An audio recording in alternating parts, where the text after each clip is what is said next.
Right now we're looking at a cell that has just undergone interphase and has duplicated its DNA along with its centrosome. Now the cell is ready for meiosis. The nuclear membrane starts to dissolve, then the centrosome starts to form spindle fibers. How about we take a closer look in on the action? What is really going on in those chromosomes? Let's find out. And it looks like we got a homologous pair of chromosomes here, and we are about to witness the process of crossing over. In crossing over, the sister chromatid from each homolog breaks at the chiasma to switch this part of the chromosome with the adjacent homolog, as seen here.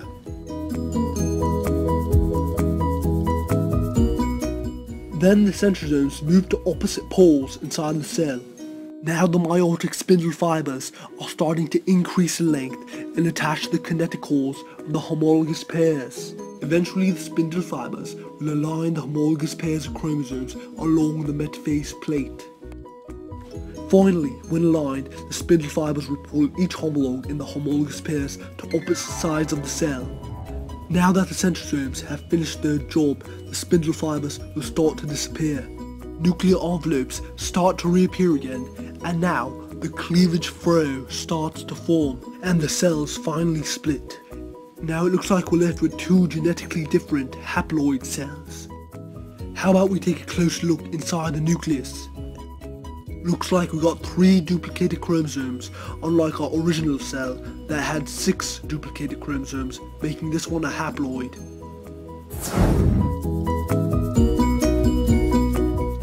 What we're looking at here is one of the haploid cells created from meiosis 1. In the time between the end of meiosis 1 and the beginning of meiosis 2, no DNA replication has occurred. In prophase, the nuclear membrane starts to dissolve and the centrosomes start to form meiotic spindle fibers. Now, they start to move to opposite poles of the cell. The spindle fibers lengthen and attach to the kinetic cores of the remaining chromosomes, and finally the nuclear envelope reforms and the cleavage furrow splits the cell into 2. Now we're left with a total of 4 haploid cells generated from our 1 diploid original cell. These gametes would turn into eggs, or in this case sperm, to later fuse with another gamete and produce a diploid cell.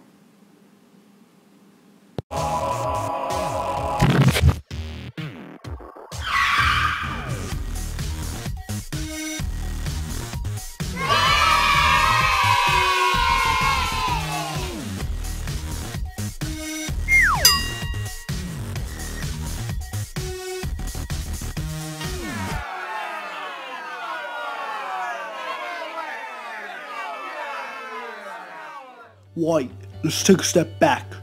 What happens when an error occurs in meiosis?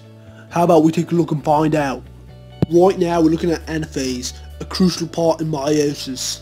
As you can see, a non-disjunction just occurred, in which the entire duplicated Y chromosome moved to only one pole. Meiosis now continues normally, and the meiotic spindle fibers start to disappear. The nuclear membranes reform, and the cleavage furrow starts to split the cell into 2 haploid cells. Now let's take a closer look into the chromosomes of one of these cells. Well, it looks like this gamete's got a problem. Instead of 1 Y chromosome, there are 2 Y chromosomes. How about we go over the consequences of these types of errors? One consequence is Jacob syndrome, which occurs when a sperm with 2 Y chromosomes fuse with an egg with 1 X chromosome, resulting in a fertilized egg with 1 X chromosome and 2 Y chromosomes. Jacob syndrome usually results in weak muscle tone and extreme acne. Klinefelter syndrome occurs when a sperm with an X and Y chromosome fertilize an egg with 1 X chromosome. Klinefelters in males result in less hair and breast development. Turner syndrome occurs when only 1 X chromosome is present in a fertilized egg. In females, this can result in swollen hands and feet and a very broad neck. Alright mates, now that we know how meiosis actually works, let's head on over to Bill, who will talk to us more about how meiosis causes genetic diversity and how every single person in the world is different from each other because of this process. Switching on over to you, Bill.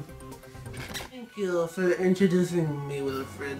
My name is Bill, and I'm going to teach you today a little about genetic diversity in the world. There are two main ways that meiosis contributes to genetic diversity. One thing that contributes to genetic diversity is crossing over. Now what we can see here is that we have a cell with a tetrad in it, which is composed of a duplicated chromosome from the father and a duplicated chromosome from the mother. Now what happens at specific specific points on these chromatids, proteins snip off parts of these chromosomes and switch them from the mothers to the fathers and the fathers to the mothers. As we move down here, we can see parts of the red mother's chromosome has moved and switched over onto the father's blue chromosome, and parts of the father's blue chromosome has switched onto the mother's chromosome. If we move down a little more, we can see this more clearly, as there's a red part on this blue and there is a tiny blue part on this red chromosome. Alright, now when this cell undergoes anaphase, what happens is these duplicated chromosomes split, and what we're left with are two haploid cells, except this haploid cell has our father's duplicated chromosome, except what happened is parts of the mother's genes have moved onto this father's chromosome since it's switched with the original part, and on this mother's chromosome we have parts of the father's genes here. Now what happens is when these cells undergo anaphase again in meiosis 2, we are left with four completely different haploid cells, also known as gametes. Now, this contributes to genetic diversity, since without crossing over, all we would be left with is one chromosome in this gene completely from the father. This would also all be blue and from the father. This would be all from the mother, and this would be all from the mother. But because of crossing over, this has partial mother and partial father genes. Because of this, we have four completely different cells, leading to diversity. Now let's talk about independent assortment. For this process, we will show two different possibilities. As you can see, I'm drawing a cell with the black chromosomes from the father and the white chromosomes from the mother. As you can see, the cells have their chromosomes arranged differently. Now you can see the cell undergo the process of meiosis 1 and now meiosis 2. And you can see the chromosomes split up differently.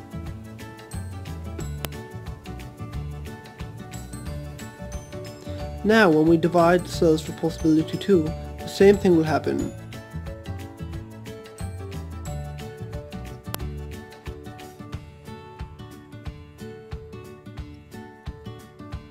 Let's take a look at what we're left with. As you can see on the left, the four dotted cells of possibility 1 cell, original cell, have two different combinations.